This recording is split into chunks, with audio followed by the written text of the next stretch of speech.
Hey, it's your friendly neighborhood ER doctor. If I had to say that I've learned one thing from working in the ER, and you guys probably know this better than I do, but I've learned that not all doctors are good. Not all doctors are good at their job. Not all doctors are good people. Not all doctors care about their job. Not all doctors care about their patients.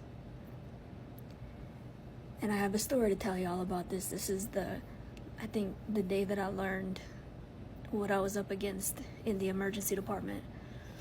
But I was a pretty brand new doctor. I had just finished residency. I started my first job. And I had a patient that came in. She was relatively healthy. She'd only had, one significant medical problem, and it was in remission. And she came into the ER. She was, I think, 80, something like that.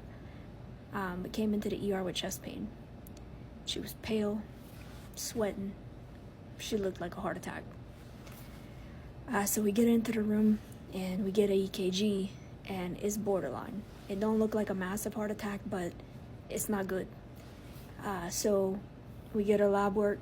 We start on the medicines. The lab work comes back with a slightly elevated troponin. If you don't know what that is, that's the number that tells us if you might be having a heart attack. It's a little bit elevated, not so high that I think it's a massive heart attack, but with that and the EKG and the way she looks, I'm worried. So I called a cardiologist. The cardiologist didn't want to be woken up in the middle of the night. He was a jerk.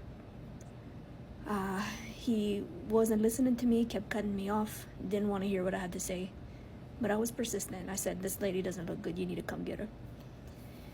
He says, "Just go ahead, start her on Lovenox and get her admitted to the hospital." I said, "I'm not starting her on Lovenox, I'm gonna start her on heparin, on a heparin drip, because I think you're taking her to the cath lab." He said, "Okay, that's fine, start her on heparin." I said, "In a little bit, I'm gonna repeat the troponin, I'm gonna repeat the EKG, I'm gonna call you and give you an update." He said, "You can go ahead and repeat the troponin, but don't get another EKG." That's not the standard of care. That's not what we do when we're worried about a heart attack.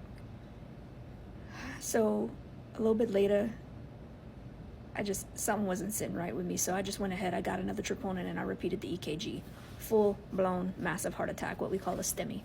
So I activated the cath lab, which is what we're supposed to do when we see a STEMI. Not 5 seconds later, this cardiologist called me back. First thing he said is, "I told you not to get another EKG."